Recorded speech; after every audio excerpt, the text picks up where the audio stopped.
ஒரு காலத்தில் தொலைதூர தேசத்தில் ஒரு அழகான மற்றும் கனிவான பெண் வாழ்ந்தாள். ஒரு நாள் அவளுடைய தாய் இறந்த பிறகு அவளுடைய தந்தை வேறொரு பெண்ணை மறுமணம் செய்து கொண்டார். தீய இதயம் உள்ள மாற்றான் தாயின் 2 மகள்களும் தீயவர்கள்தான். அவளுடைய மாற்றாந்தாய் மற்றும் சகோதரிகள் அவளை மிகவும் மோசமாக நடத்தினர். போ, நீ எங்களுடன் உட்காரக்கூடாது. ஆமாம், உட்காராதே. அடடா, கீழே விழுந்து விட்டது. சீக்கிரம் சுத்தம் செய். என்ன பார்க்கிறாய்? அவர்கள் வெளியே சுற்றுலா போகும்போது இவள் வீட்டிலேயே தங்கி வீட்டு வேலைகள் அனைத்தும் செய்ய வேண்டியிருந்தது. வீட்டில் அனைவரும் அவளை சிண்ட்ரெல்லா என்று அழைத்தார்கள். அவள் சோர்வோடு நெருப்புக்கு முன் பூனையுடன் உட்கார்ந்து நெருப்பை பார்ப்பாள். ஒரு நாள் காலை அவர்களுக்கு அரண்மனையில் இருந்து அழைப்பு வந்தது. இளவரசரை கௌரவப்படுத்த அரண்மனையில் நடன விருந்து நடைபெற இருக்கிறது. திருமணத்திற்கு தகுதியான பெண்கள் அனைவரும் அழைக்கப்படுகிறார்கள். மாற்றாந்தாய் தனது மகள்களை நடன விருந்திற்கு தயார் செய்து கொண்டிருந்த போது சிண்ட்ரெல்லா விருப்பமின்றி அவர்களுக்கு உதவி செய்தாள். நீங்கள் விருந்தில் மிக அழகான பெண்களாக இருக்க வேண்டும். இளவரசர் உங்களை விரும்ப வேண்டும். நான் ஏன் போக முடியாது? திருமணத்திற்கு தகுதியான பெண்கள் அழைக்கப்பட்டிருக்கிறார்கள். அப்படியா? நீ விருந்திற்கு இதை அணிய போகிறாயா? விருந்திற்கான நாள் வந்ததும் வீட்டில் தனியாக இருந்தபோது சிண்ட்ரெல்லா தனது நிலைமையை நினைத்து அழ ஆரம்பித்தாள். அப்போது புகைப்போக்கியில் இருந்து ஒரு பிரகாசமான ஒளி தோன்றியது. பிரகாசமான ஒளி மூலம் ஒரு அழகான தேவதை தோன்றியது. இந்த தேவதை அவளுடைய அம்மா என்பதால் சிண்ட்ரெல்லாவால் நம்ப முடியவில்லை. அம்மா, வா என் செல்லமே, நான் உனக்கு உதவ வந்தேன். நீயும் அரண்மனை விருந்திற்கு போகலாம். அப்படியா? ஆனால் எப்படி? நான் உதவுகிறேன். இப்போது போய் தோட்டத்திலிருந்து மிக பெரிய பூசணிக்காயை கொண்டு வா. கெட்டி பூனையே, எனக்கு 7 எலிகளை கொண்டு வா. ஒரு மாய தொடுதலுடன் தேவதை பூசணிக்காயை ஒரு அழகான குதிரை வண்டியாக மாற்றியது. பின்னர் அவள் தனது மந்திரக்கோலை எலிகளை நோக்கி திருப்பினாள். எலிகளில் ஒன்று ஓட்டுநரானது, மற்ற 6 அழகான வெள்ளை குதிரைகளாக மாறியது. இப்போது உன் முறை. நான் ஒரு இளவரசி போல் இருக்கிறேன். ஆனால் அம்மா, எனக்கு நடனம் ஆட தெரியாது. இளவரசர் என்னிடம் கேட்டால் என்ன செய்வது?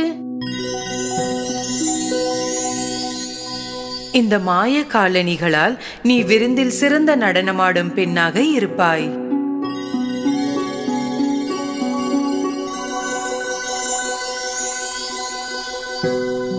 நீ இளவரசருடன் நடனமாட வேண்டும். ஆனால் ஒரு விஷயத்தை மறக்காதே. சரியாக நள்ளிரவில் மந்திரம் போய்விடும். எனவே 12 மணிக்குள் நீ வெளியேற வேண்டும். சரிங்கம்மா, நான் நள்ளிரவுக்கு முன் வருவேன். சத்தியம். அம்மா, என்னால் உங்களை மீண்டும் பார்க்க முடியுமா? நான் எப்போதும் உன் பக்கத்தில் தான் இருக்கிறேன்.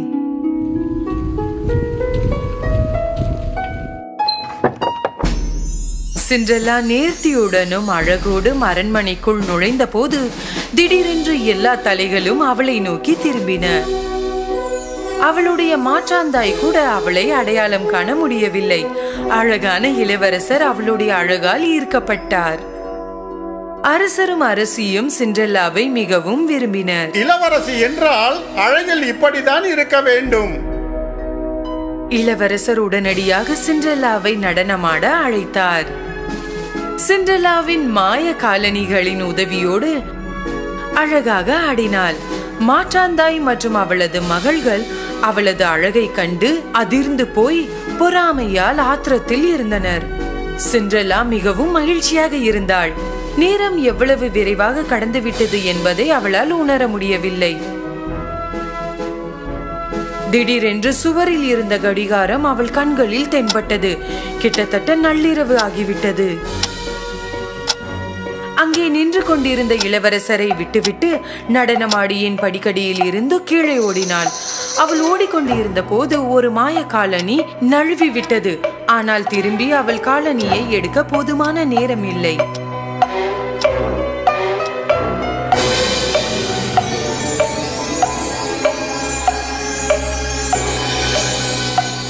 சிண்ட்ரெல்லாவுக்கு பின் ஓடிய இளவரசர் காலணியை எடுத்தார். இந்த காலணியின் உரிமையாளரை கண்டுபிடியுங்கள். உலகில் எங்கிருந்தாலும் கண்டுபிடித்து வாருங்கள். சிப்பாயிகள் நாடு முழுவதும் வந்து ஒவ்வொரு கதவையும் தட்டி ஒவ்வொரு இளம் பெண்ணையும் காலணியை முயற்சிக்க அனுமதித்தனர். ஆனால் காலணி யாருக்கும் பொருந்தவில்லை. இறுதியாக அவர்கள் சிண்ட்ரெல்லா வீட்டிற்கு வந்தார்கள். மாற்றான் தாயின் மகள்கள் காலணியை முயற்சித்தனர். இன்னும் சிறிது தள்ளினால் பொறிந்துவிடும். ஆமாம் ஆமாம், என் மகள்களின் கால்கள் வேலை செய்ததால் கொஞ்சம் வீங்கி உள்ளது.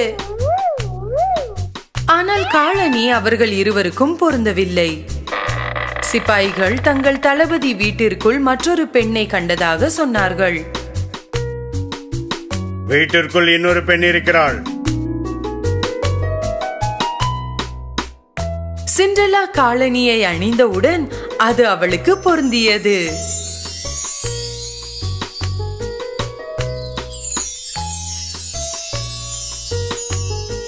நீங்கள் எங்களுடன் அரண்மனைக்கு வர வேண்டும்.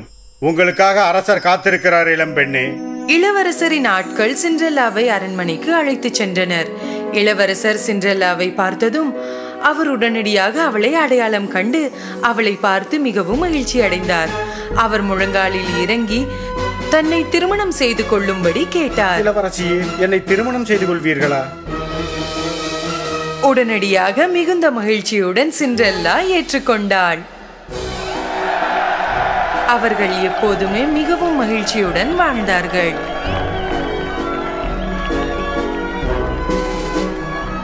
ஆனால் என் காலணி அதன் மந்திரத்தை இழக்கவில்லை என்பது எப்படி நடந்தது? நான் எப்போதும் உன் பக்கத்தில் தான் இருக்கிறேன். அம்மா, நீங்கள் என்னுடன் இருக்கிறீர்கள் என்று புரிந்துவிட்டது. Snow White and the Seven Dwarfs. ஒரு காலத்தில் ஒரு தூர தேசத்தில் ஒரு அழகான அரண்மனை இருந்தது. அந்த அற்புதமான அரண்மனையில் ஒரு மிகவும் அழகான ராணி வாழ்ந்து வந்தாள். அவளுக்கு இருந்த ஒரே ஒரு ஆசை என்னவென்றால் ஒரு அழகான பெண் குழந்தை வேண்டும் என்பதுதான். குளிர்காலத்தில் ஒரு நாள் ஜன்னல் அருகில் தையல் வேலை செய்து கொண்டிருந்த ராணி திடீரென ஊசியால் குத்திக் கொள்கிறாள். உடனே தன்னிடம் இருந்த துண்டு துணியால் இரத்தத்தை உடைத்துக் கொண்டு ஒரு வரம் வேண்டினாள். எனக்கு ஒரு பெண் குழந்தை வேண்டும். அவள் பனியை விட வெண்மை சருமத்துடன், கண்கள் பிரகாசிக்கும் அணிகலன்களை விட அதிக பிரகாசத்துடனும், செரி போன்ற உதடுகளும், அவளது உள்ளம் முழுவதும் சந்தோஷமும் மகிழ்ச்சியும் நிறைந்திருக்க வேண்டும் என்பதுதான் என் ஆசை. பிறகு ஒரு நாள் நல்ல இதயம் கொண்ட ராணியின் ஆசை நிறைவேறுகிறது. அந்த அழகான பெண்ணுக்கு ஸ்னோ ஒயிட் என்ற பெயர் சூட்டுகிறார்கள். காலச்சக்கரம் உருண்டோடுகிறது. ஆனால் அவளால் சந்தோஷத்தை நீண்ட காலம் அனுபவிக்க முடியவில்லை. நல்ல உள்ளம் கொண்ட அந்த ராணிக்கு தீராத நோய் வந்து இறந்து விடுகிறாள். அதன் பிறகு அரசருக்கு வயதாகி மிகவும் பலவீனமாகி விடுவதால் அவர் ஒரு பெண்ணை மறுமணம் செய்து கொள்கிறார். புது அரசி அழகானவள்தான். ஆனால் அவள் தீய நெஞ்சம் கொண்டவளாக இருந்தாள். திமிருடன் பொறாமை குணத்தோடு இருந்தாள். நாள்தோறும் அரசி தனது மந்திர கண்ணாடியிடம் ஒரு கேள்வியை கேட்டுக்கொண்டே இருந்தாள். சுவரில் இருக்கும் கண்ணாடியே அனைவரையும் விட சிறந்த சிகப்பழகி யார்? பிறகு கண்ணாடி திரும்பி பதிலளிக்கும், வேறு யார் இருக்க முடியும் உங்களை விட சிறந்த சிகப்பழகி? இந்த பதிலை கேட்டு அரசி மகிழ்ச்சி அடைவாள். தீய அரசியின் வருகையை கொண்டு கோட்டையில் எல்லாம் மாற தொடங்கியது. அவளுடைய தீய செயல்களால் ராஜ்யம் பல துன்பங்களை அனுபவித்தது. அந்த கஷ்டங்களை சரி செய்ய அரசர் கோட்டையை விட்டு தூரம் செல்ல வேண்டியிருந்தது. தீய அரசி மிகவும் மகிழ்ச்சியாக இருந்தாள். ஏனென்றால் இப்போது அரசர் போய்விட்டார். அதனால் அவளுக்கு விருப்பமானதை செய்ய முடிந்தது. வருடங்கள் வேகமாக ஓடின. ஸ்னோ ஒயிட் வளர்ந்து ஒரு அழகான பெண்ணானாள். சிறிது தொலைவில் ஒரு இடத்தில் ஒரு இளவரசர் திடீரென்று தண்ணீர் குடித்துக் கொண்டிருந்த போது நதியின் மீது ஸ்னோ ஒயிட்டின் பிரதிபலிப்பை பார்த்தார். ஆனால் தலைக்கு மேல் பறவைகளை தவிர வேறு யாரையும் அவரால் பார்க்க முடியவில்லை. ஒரு நாள் அரசி மீண்டும் கண்ணாடிக்கு முன் நின்று கொண்டிருந்தாள். கண்ணாடியே கண்ணாடியே, அனைவரையும் விட சிறந்த சிகப்பழகி யார்? கண்ணாடி பதிலளித்தது. எப்படி சொல்வேன்? நீங்கள் இல்லை அரசியாரே. ஸ்னோ ஒயிட் தான் மிகவும் சிறந்த சிகப்பழகி. மந்திர கண்ணாடியின் பதிலை கேட்டு அரசி கோபமடைந்தாள். அவள் உடனடியாக அவளது விருப்பமான வேட்டைக்காரனை கூப்பிட்டு பயங்கரமான கட்டளையை கொடுத்தாள். நீ ஸ்னோ ஒயிட்டை வனத்திற்கு அழைத்து சென்று எனக்கு அவளின் இதயத்தை கொண்டு வந்து கொடு.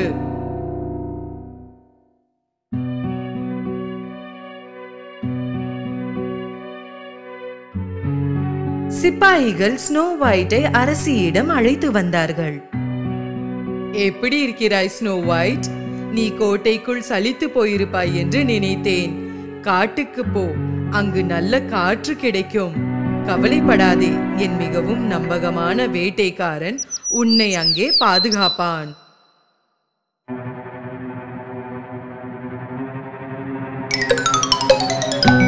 வேட்டைக்காரன் ஸ்னோ ஒயிட்டை காட்டிற்குள் கூட்டிச் சென்றான். அரசி சொன்னதை அவன் செய்ய வேண்டும். ஸ்னோ ஒயிட்டின் தூய்மையான மற்றும் நன்மைகள் நிறைந்த இதயத்தை பார்த்து வேட்டைக்காரனால் அவளுக்கு தீங்கு விளைவிக்க முடியவில்லை. அவள் கோட்டைக்கு செல்ல வேண்டாம் என்று எச்சரித்தான். சூரிய அஸ்தமனத்தின் போது அவளை காட்டில் விட்டுவிட்டு அவன் கோட்டைக்கு சென்றான். ஸ்னோ ஒயிட் தனியாக இருண்ட காட்டில் பயந்து போனாள். அவள் ஒரு மரத்தின் கீழே உட்கார்ந்து அழத் தொடங்கினாள்.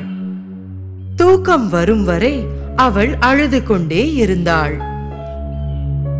காலையில் ஸ்னோ ஒயிட் பறவைகள் கூச்சலினால் எழுந்தாள் மற்றும் பல சிறிய சிறிய விலங்கு நண்பர்கள் அவளை சுற்றி இருந்தன.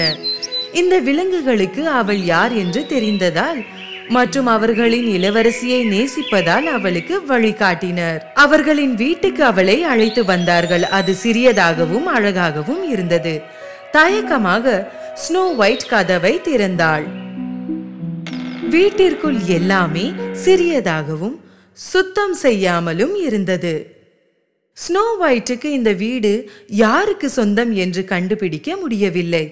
ஆனால் அவள் வேறு எங்கு செல்ல முடியும்? எனவே அவள் சுத்தம் செய்ய முடிவெடுத்தாள்.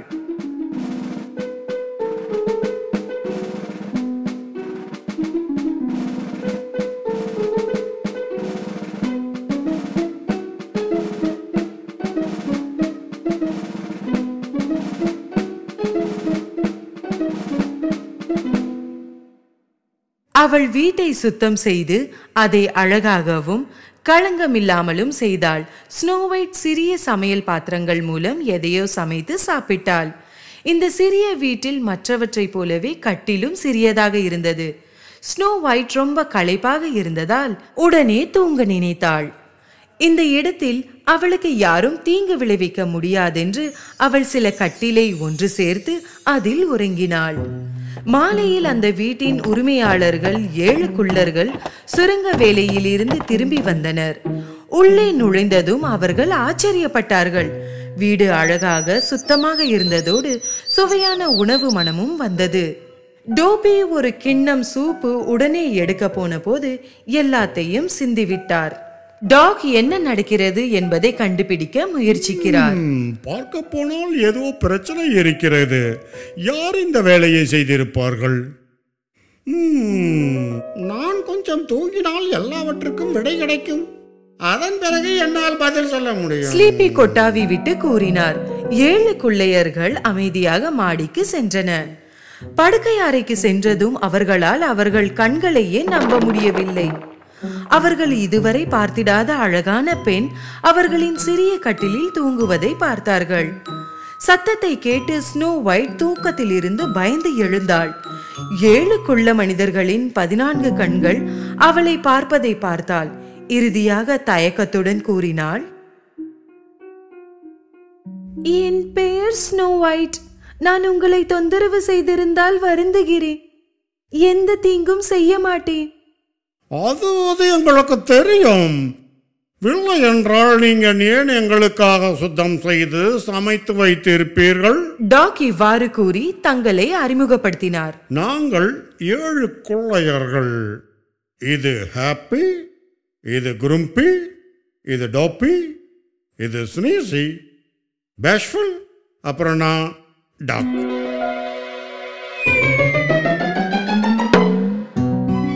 அப்புறம் ஸ்லீப்பி. என்ன தூங்க விடுங்கப்பா. ஸ்னோ ஒயிட்டுடன் இப்போது இன்னும் 7 அட்டகாசமான நண்பர்கள் இருப்பதால் மகிழ்ச்சி அடைந்தாள். என்ன நடந்தது என்பதை பற்றி ஸ்னோ ஒயிட் அவர்களுக்கு சொன்னாள். அதை கேட்டு 7 குள்ளர்கள் மிகவும் சோகமடைந்தனர்.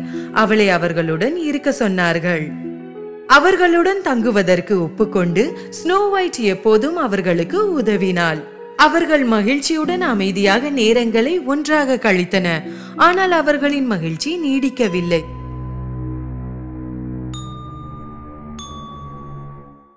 ஒரு நாள் அந்த அரசி அதே கேள்வியை கண்ணாடியிடம் மீண்டும் கேட்டாள்.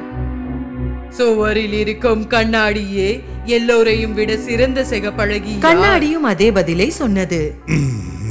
இளவரசி, என்னை மன்னித்து விடுங்கள். மிகவும் அழகான சிகப்பழகி ஸ்னோ ஒயிட் தான் அரசியாரே. ஆனால் அவள் ஏற்கனவே இறந்துவிட்டாள் என்று அரசி நினைத்ததால் வேட்டைக்காரன் மான் இதயத்தை கொண்டு வந்தான் என்று அரசிக்கு தெரியாது. அரசி அந்த வேட்டைக்காரனை நம்பியது தவறு என்று இந்த வேலையை தானே முடிக்க முடிவு செய்தாள். ஸ்னோ ஒயிட் ஒவ்வொரு குள்ள மனிதர்களின் கன்னத்தில் முத்தமிட்டு அவர்களை வேலைக்கு அனுப்பினாள். டாக் தன்னுடைய எச்சரிக்கையை எப்பொழுதும் போல் திரும்பி திரும்பி சொன்னார். நமது விதிகளை மறந்து விடாதே. யாராவது ஒரு அந்நியன் வந்து கதவை தட்டினாலும் ஏதாவது கேட்டாலும் எதுவும் சொல்லி விடாதே. சரி டாக், ஆனால் நீங்கள் வேலைக்கு தாமதமாக செல்லாதீர்கள், சரியா? ஸ்னோ ஒயிட் இரவு உணவை தயார் செய்யும் போது கதவை தட்டும் சத்தம் வந்தது. குள்ள மனிதர்கள் இந்த நேரத்தில் வீட்டிற்கு வருவார்கள் என்று அவள் எதிர்பார்க்கவில்லை. யார் இது? டாக், அது நீங்களா? வெளியில் இருந்து ஒரு மூதாட்டி பேசினாள். நான் தீங்கு செய்ய மாட்டேன் குழந்தை, கதவை திற. கதவின் ஓட்டையிலிருந்து ஸ்னோ ஒயிட் ஒரு மூதாட்டியை பார்த்தாள். மூதாட்டியால் எந்த தீங்கும் விளைவிக்க முடியாது என்று நினைத்து அவள் கதவை திறந்தாள். என் அன்பான அழகான பெண்ணே, நான் ஒரு ஏழையான பாட்டி. நீ எனக்கு ஒரு கிண்ணம் சூப்பு கொடுத்தால் எப்போதும் நன்றியுடன் இருப்பேன். ஸ்னோ ஒயிட் மூதாட்டியை உள்ளே அழைத்து அவளுக்கு சூடான சூப்பை கொடுத்தாள்.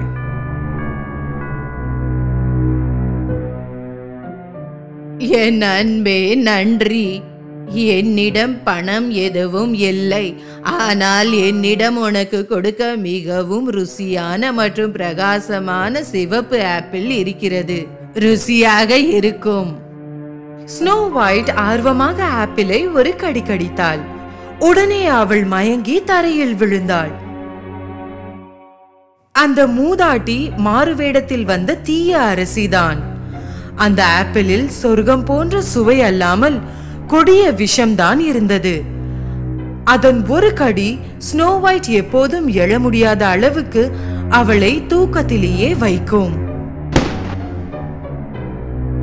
7 குள்ளர்கள் வீட்டிற்கு திரும்பி வந்தபோது ஸ்னோ ஒயிட் தரையில் கிடந்ததை பார்த்தனர். அருகில் கடித்த ஆப்பிளை கண்டறிந்தனர். ஸ்னோ ஒயிட் தூக்கத்திலும் கூட அழகாக இருந்தாள். குள்ளர்கள் மிகவும் விலையுயர்ந்த கற்களால் செய்யப்பட்ட ஒரு கண்ணாடி பெட்டியில் அவளை வைத்து வனத்தில் உள்ள அவளின் அனைத்து நண்பர்களும் பார்க்க முடியும் ஒரு மலைப்பாங்கான இடத்தின் மீது வைத்தார்கள். ஒரு நாள் இளவரசர் ஸ்னோ ஒயிட் தூங்கிக் கொண்டிருந்த காட்டுக்குள் வந்தார். ஸ்னோ ஒயிட்டின் நண்பர்களான பறவைகள் அவருக்கு வழிகாட்டினர். ஸ்னோ ஒயிட் தூங்கிக் கொண்டிருந்த கண்ணாடி பெட்டி அருகில் அழைத்து வந்தனர். இளவரசரால் தனது கண்களை நம்ப முடியவில்லை. அழகான இளவரசியை அவர் ஒரு முறை ஆற்றில் ஒரு பிரதிபலிப்பாக பார்த்தார் மற்றும் அவரது கனவிலும் பார்த்தார். அவள்தான் இவர் முன்னால் உறங்கிக் கொண்டிருந்தாள். அவர் பெட்டியின் மூடியை உயர்த்தி ஸ்னோ ஒயிட்டை முத்தமிட்டார். அந்த நேரத்தில் ஸ்னோ ஒயிட் மற்றும் இளவரசியின் கனவுகள் நனவானது. அவர்களின் காதல் சாபத்தை முறியடித்து ஸ்னோ ஒயிட் தனது கண்களை மெதுவாக திறந்தாள்.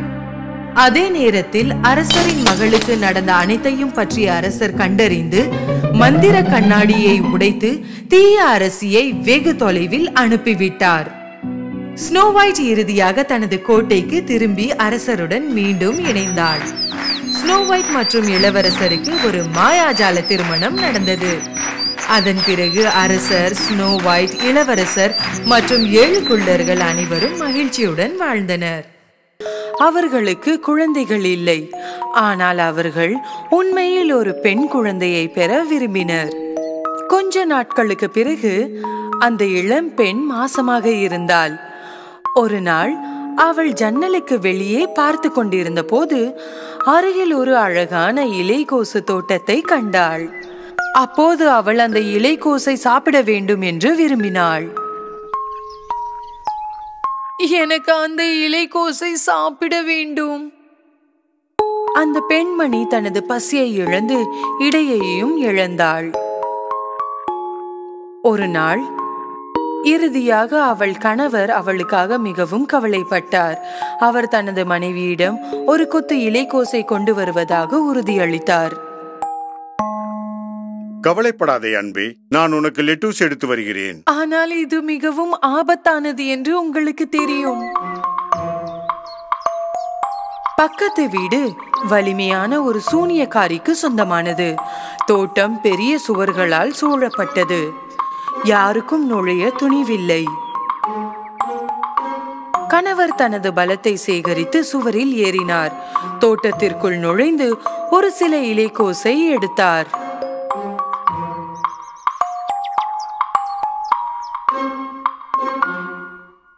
அவரது மனைவி இலைக்கோசை மிகுந்த மகிழ்ச்சியுடன் சாப்பிட்டாள். அதோடு கொஞ்சம் நன்றாக உணர்ந்தாள். ஆனால் ஒரு சில இலைக்கோசுகள் அவளுக்கு போதுமானதாக இல்லை.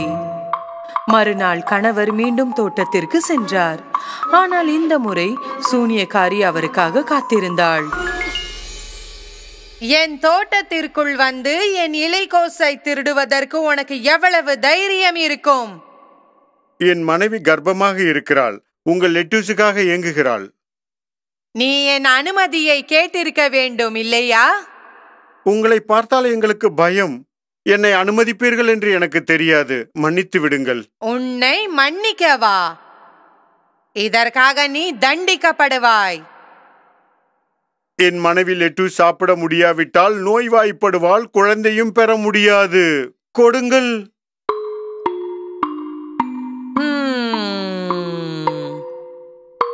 அப்படியானால் ஒரு ஒப்பந்தம் செய்யலாமா? உனக்கு எவ்வளவு இலைக்கோசு வேண்டுமானாலும் எடுத்துக்கொள். ஆனால் ஒரே ஒரு நிபந்தனை. உன் குழந்தை பிறந்தவுடன் அதை நீ எனக்கு கொடுக்க வேண்டும், சரியா? பயத்தால் அந்த கணவர் உடனடியாக ஒப்பந்தத்தை ஏற்றுக்கொண்டார். சில மாதங்களுக்கு பிறகு குழந்தை பிறந்தது. விரைவில் சூனியக்காரி வந்து குழந்தையை அழைத்துச் சென்றாள். அவள் குழந்தைக்கு ராபன்சல் என்று பெயரிட்டாள். ஏனெனில் குழந்தையின் தாயார் விரும்பிய இலைக்கோஸ் வகைக்கு ராபன்சல் என்று பெயர். சூனியக்காரி அந்த பெண்ணை மிகவும் கவனித்துக் கொண்டாள். ராபன்சல் 16 வயதை எட்டிய போது மிகவும் அழகான இளம் பெண்ணாக ஆனாள். சூனியக்காரி அவளை காட்டின் நடுவில் ஒரு உயரமான கோபுரத்தில் வைத்தாள். ஆனால் இந்த கோபுரத்திற்கு ஒரு படிக்கட்டு கூட இல்லை. மிக மேலே ஒரு சிறிய ஜன்னல் மட்டுமே இருந்தது. சூனியக்காரி அழகான பெண்ணின் பொன்னிற முடியை வெட்டவில்லை. அவள் அவளை பார்க்க வந்தாள். கீழ் இருந்து அவளை அழைத்து கத்துவாள். ராபன்சல், ராபன்சல், உன் தங்க முடியை கீழே விடு. உன் அம்மா வந்திருக்கிறேன். ராபன்சல் தனது நீண்ட தங்க முடியை சிறிய ஜன்னல் வழியாக கீழே விடுவாள். ரப்பான்சலின் தலைமுடியின் உதவியுடன் சூனியக்காரி கோபுரத்தின் உச்சியில் வருவாள். இது பல ஆண்டுகளாக நீடித்தது. ஒரு நாள் ஒரு இளவரசன் வேட்டையாட காட்டுக்குள் வந்தான். காடுகளில் இருந்து வெகு தொலைவில் ஒரு அழகான குரல் பாடுவதை கேட்டான். என்ன ஒரு அற்புதமான குரல்! இவ்வாறு நினைத்து அவன் தனது குதிரையை அழகான ஒலியை நோக்கி சவாரி செய்தான். அவன் ரப்பான்சல் வசிக்கும் கோபுரத்திற்கு வந்தபோது அவன் அக்கம் பக்கம் பார்த்தான். ஆனால் கோபுரத்தின் மேலே ஏற எந்த படிக்கட்டுகளோ அல்லது வேறு எதுவோ இல்லை.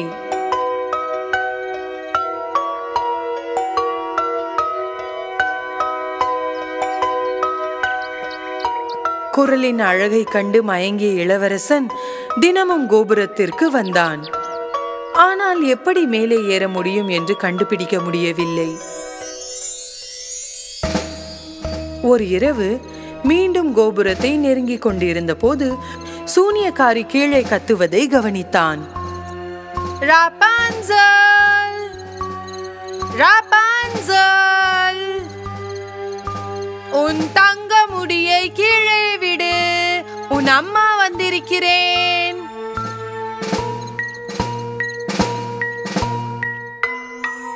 ரப்பான்சல் தனது நீண்ட தங்க முடியை சிறிய ஜன்னல் வழியாக கீழே விட்டாள். அவளின் தலைமுடியின் உதவியுடன் சூனியக்காரி கோபுரத்தின் உச்சிக்கு வந்தாள். மறுநாள் சூரிய அஸ்தமனத்திற்கு பிறகு இளவரசன் கோபுரத்திற்கு சென்றான். அவனது குரலை மாற்றி கத்தினான். ரப்பான்சல்! ரப்பான்சல்! உன் தங்க முடியை கீழே போடு, நான் உனது அம்மா.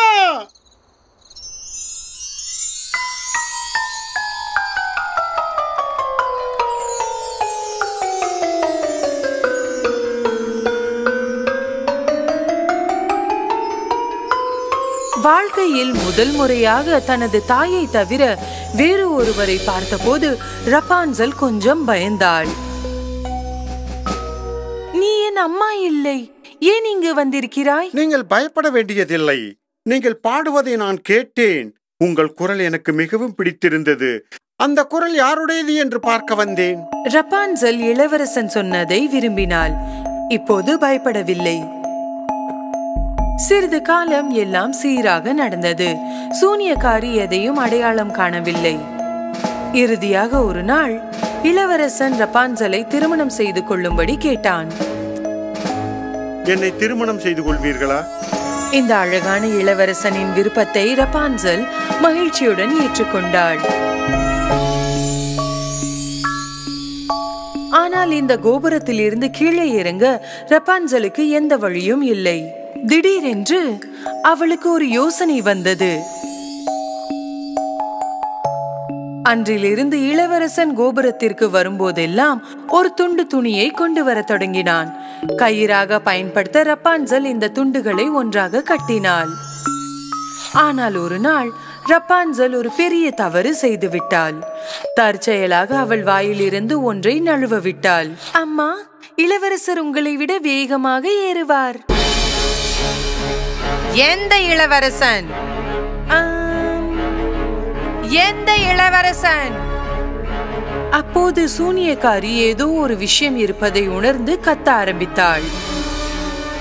நீ எப்படி என்னை ஏமாற்ற முடியும்? நான் உலகின் தீமைகளில் இருந்து உன்னை பாதுகாக்க முயற்சித்துக் கொண்டு இருந்தேன். அவளது கோபத்தை அடக்க முடியாமல் சூனியக்காரி திடீரென ரப்பான்சலின் அழகிய தங்க முடியை வெட்டினாள்.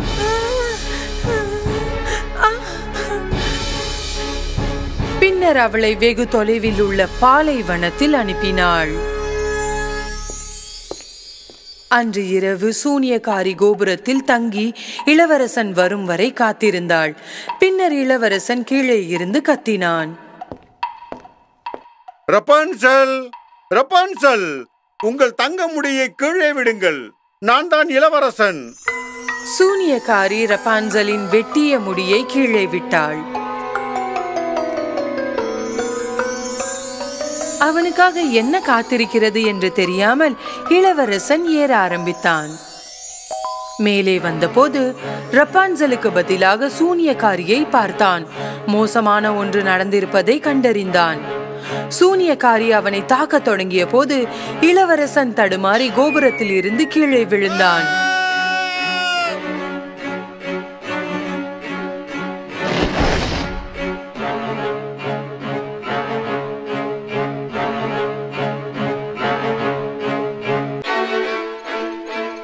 கீழே இருந்த புதர்களால் அவன் உயிருடன் இருக்க முடிந்தது. ஆனால் முட்கள் அவனது கண்களை குத்தியதால் அவனால் இனி பார்க்க முடியவில்லை. கண்மூடித்தனமாக இளவரசன் காட்டை சுற்றி நடந்தான். கண்களில் கண்ணீருடன் ரப்பான்சலை தேடினான். காட்டில் கண்ட தாவரங்களையும் காட்டு பழங்களையும் உண்டான். அவன் நடந்து சென்றான். கடைசியாக அவன் ரப்பான்சல் வசித்த பாலைவனத்திற்கு வந்தான். திடீரென்று எதிர்பாராத ஒன்று நடந்தது. ஒரு இனிமையான குரல் பாடுவதை கேட்டான். குரலின் உரிமையாளரை உடனடியாக அடையாளம் கண்டு கொண்டான். இது ரப்பான்சலின் குரல்தான். அந்த அழகான குரலை நோக்கி நடக்க ஆரம்பித்தான். அதே நேரத்தில் அவன் கத்தினான், ரப்பான்சல், ரப்பான்சல்! ரப்பான்சலும் இளவரசனின் குரலை கண்டு கொண்டாள். என் இளவரசன்! அவள் அவனை நோக்கி ஓட ஆரம்பித்தாள். இளவரசன்! இறுதியாக அவர்கள் ஒருவரை ஒருவர் கண்டுபிடித்தார்கள். அவரை கண்டதும் ரப்பான்சல் தனது இளவரசனை கட்டிப்பிடித்து ஆனந்த கண்ணீரை பொழிந்தாள். ரப்பான்சலின் கண்ணீர் இளவரசனின் கண்களை ஈரமாக்கியது. திடீரென்று ஒரு அதிசயம் நடந்தது. இளவரசனின் கண்கள் திறந்தன. அவன் மீண்டும் பார்க்க ஆரம்பித்தான். இதை பார்த்த ரப்பான்சல் மிகவும் மகிழ்ச்சி அடைந்தாள்.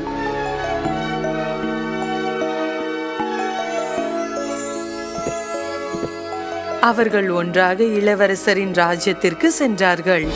அங்கு மக்கள் மகிழ்ச்சியுடன் அவர்களை வரவேற்றனர். அவர்கள் மகிழ்ச்சியுடன் வாழ்ந்தார்கள்.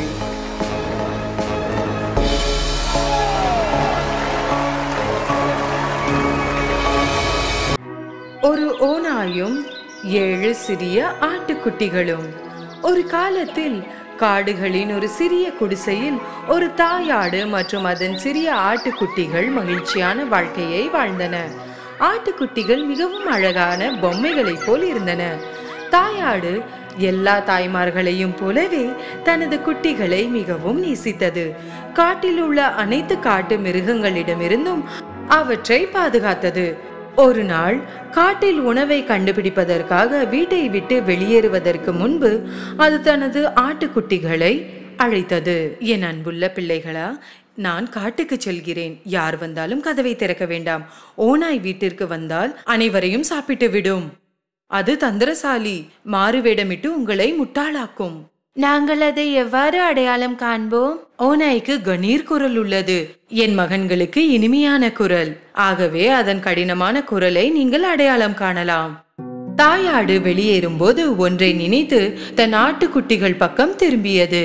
இன்னொரு விஷயம், ஓநாயின் கால்கள் கருப்பு, என்னுடையது வெண்மையானது. கால்களிலிருந்து நீங்கள் அடையாளம் காணலாம். கவலைப்படாதீர்கள் அம்மா, பாதுகாத்துக் கொள்ளுவோம். நீங்கள் எங்களை நம்பலாம். தாயாடு தனது ஆட்டுக்குட்டிகளுக்கு ஒவ்வொன்றாக முத்தமிட்டு காடுகளுக்கு சென்றது. ஓநாய் தூரத்திலிருந்து அவர்களை பார்த்து கொண்டிருந்தது. தாயாடு வெளியேறுவதை கண்டதும் சிறிது நேரம் காத்திருந்தது. பின்னர் குடிசைக்கு முன்னால் வந்து கதவை தட்டியது.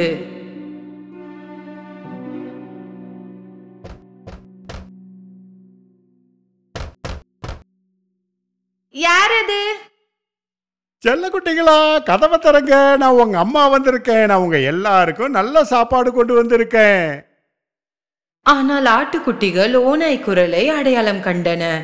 கதவை திறக்காமல் அவர்கள் கத்தினார்கள். நீங்கள் எங்கள் அம்மா இல்லை. அவளுடைய குரல் இனிமையானது. நீங்கள் எங்களை முட்டாளாக்க முடியாது. ஆட்டுக்குட்டிகளை முட்டாளாக்க முடியாததால் ஓநாய் மிகவும் கோபமடைந்தது. எனவே அது கடைக்கு சென்று ஒரு பெரிய சுண்ணாம்பு கட்டியை வாங்கி சாப்பிட்டது. இப்போது அதன் குரல் மிகவும் மென்மையாக ஒலித்தது. எனவே அது மீண்டும் குடிசைக்கு சென்று கதவை தட்டியது. இந்த முறை ஓநாய் மென்மையான குரலுடன் பேசத் தொடங்கியது. செல்ல குட்டிகளா, கதவை திறங்க. நான் தான் உங்க அம்மா வந்திருக்கேன். உங்க எல்லாருக்கும் நல்ல சாப்பாடை நான் கொண்டு வந்திருக்கேன்.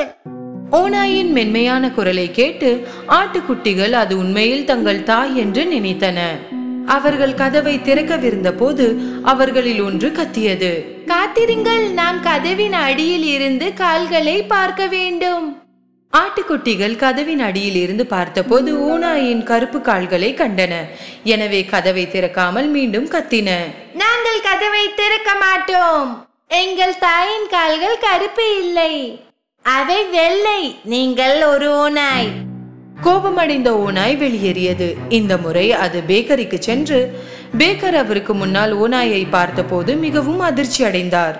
நான் சைவ உணவு சாப்பிட்றவேன், அதனால பேசி தான் சாப்பிட முடியும். எனக்கு கொஞ்சம் மாவு கொடுக்கிறீங்களா தயவு செய்து? ஓநாய் பேக்கரியில் இருந்து ஒரு சிறிய சாக்கு மாவுடன் வெளியே வந்தது. குடிசை அருகே வந்ததும் சாக்கை திறந்து மாவு முழுவதையும் காலில் போட்டது. இப்போது அதன் கால்கள் அனைத்தும் வெண்மையாக இருந்தன. ஓநாய் மூன்றாவது முறையாக கதவை தட்டியது. செல்லக்குட்டிகளா, கதவை திறங்க. நான் உங்க அம்மா வந்திருக்கேன். உங்க எல்லாருக்கும் நல்ல சாப்பாடை கொண்டு வந்திருக்கேன். முதலில் உங்கள் கால்களை காட்டுங்கள், அப்போதுதான் நாங்கள் நம்புவோம். ஓநாய் தனது கால்களை மாவுடன் காட்டியது. ஆட்டுக்குட்டிகள் வெள்ளை கால்களை கண்டதும் அது தங்கள் தாய் என்று நம்பி கதவை திறந்தார்கள். அவர்கள் என்ன பார்த்தார்கள்? ஓநாய் அவர்களுக்கு முன்னால் அங்கேயே நின்று கொண்டிருந்தது. சிறிய ஆடுகளுக்கு என்ன செய்வது என்று தெரியவில்லை. அவர்கள் கத்தி ஓட ஆரம்பித்தார்கள்.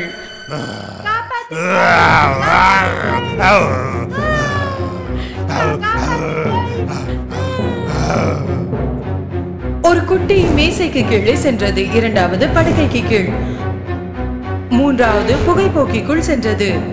நான்காவது சமையல் அறைக்குள் ஒளிந்து கொண்டது. ஐந்தாவது அலமாரிக்குள் வந்தது. ஆறாவது திரைக்கு பின்னால் ஒளிந்தது. ஏழாவது சுவரில் இருந்த மாபெரும் கடிகாரத்திற்குள் சென்றது. ஆனால் தந்திரசாலி ஓநாய் விரைவாக ஒவ்வொன்றாக மறைந்திருந்த இடத்திலிருந்து அனைத்தையும் பிடித்தது.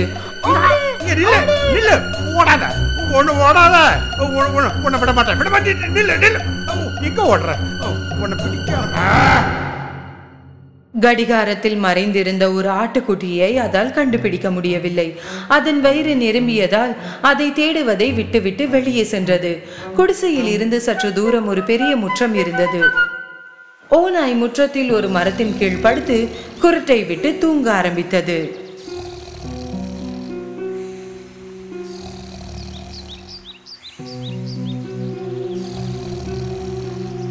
சிறிது நேரத்திற்கு பிறகு தாயாடு வீடு திரும்பியது. கதவை திறந்து பார்க்கும்போது ஏதோ மோசமான சம்பவம் நடந்ததை அறிந்து கத்த ஆரம்பித்தது.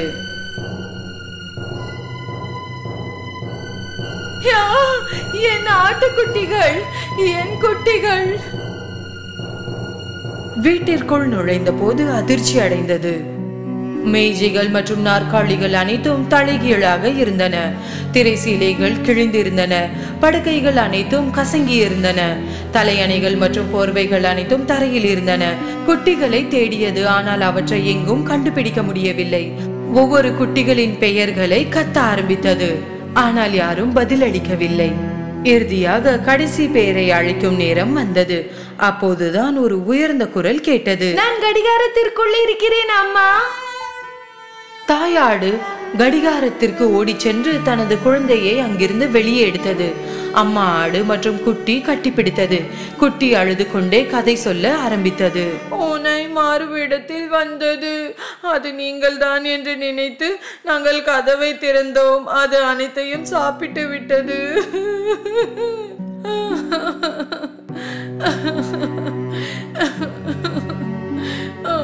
குட்டி தாயாடு மிகவும் வருத்தமாக இருந்தது. குட்டிகளை நினைத்து அழுதது. அதன் குட்டிகளில் ஒன்றை மட்டுமே மீதமுள்ள நிலையில் வெளியே நடந்து முற்றத்தை நோக்கி செல்ல ஆரம்பித்தது. சிறிது நேரம் கழித்து ஓநாய் ஒரு மரத்தின் கீழ் தூங்குவதை கண்டது. அது மிகவும் மோசமாக குரட்டை விட்டு மரத்தின் கிளைகள் நடுங்கின. தாயாடு ஓநாயை சிறிது நேரம் கவனித்தது. அதன் வயிற்றிற்குள் ஏதோ அசைந்து கொண்டிருப்பதை அது உணர்ந்தது. கடவுளே, என் குட்டிகள் அந்த வயிற்றில் ஆடுகின்றன, உயிருடன் இருக்குமா? அதற்கு ஒரு திட்டம் இருந்தது. தன் குழந்தையின் பக்கம் திரும்பியது. வீட்டிற்கு ஓடி ஒரு ஊசி, நூல் மற்றும் கத்திரிக்கோலை கொண்டு வா. ஆட்டுக்குட்டி வீட்டிற்கு ஓடிக்கொண்டிருந்த போது தாயாடு தரையில் இருந்து 6 பெரிய பாறைகளை சேகரித்தது. சிறிது நேரம் கழித்து சிறிய ஆடு ஒரு ஊசி, நூல் மற்றும் பெரிய கத்திரிக்கோளுடன் வந்தது. தாயாடு கத்திரிக்கோளால் ஓநாயின் வயிற்றை திறந்தது. அது உடனே தன் சிறிய ஆடுகளில் ஒன்றை கண்டது. பின்னர் எல்லாம் வெளியே வந்தது. அவர்கள் அனைவரும் ஆரோக்கியமாக இருந்தனர். தாயாடு மகிழ்ச்சியில் தன்னை மறந்துவிட்டது. அனைத்து ஆட்டுக்குட்டிகளும் தங்கள் தாயை மகிழ்ச்சியுடன் அணைத்துக் கொண்டன.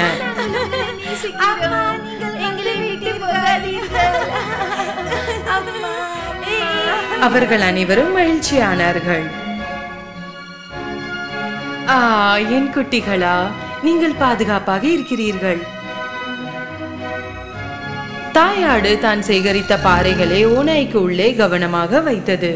பின்னர் அதன் வயிற்றை ஊசி மற்றும் நூலால் தைத்தது. ஓநாய் மிகவும் ஆழமாக தூங்கிக் கொண்டிருந்தது.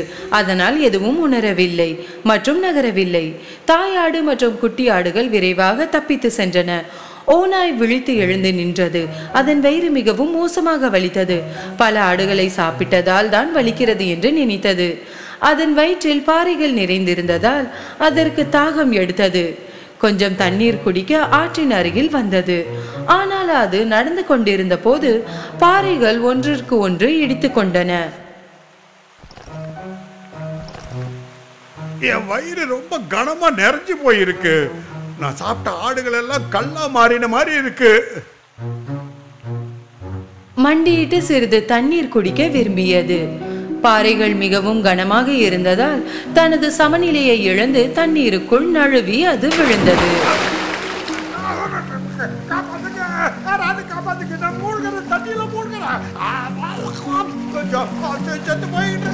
உதவிக்காக கத்தியது.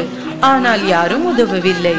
இனி பாறைகளின் எடையை தாங்க முடியாமல் ஆழமான நீருக்குள் சென்றது. என்ன நடந்தது என்று பார்த்ததும் தாயாடும் அதன் குட்டிகளும் ஆற்றிற்கு ஓடின.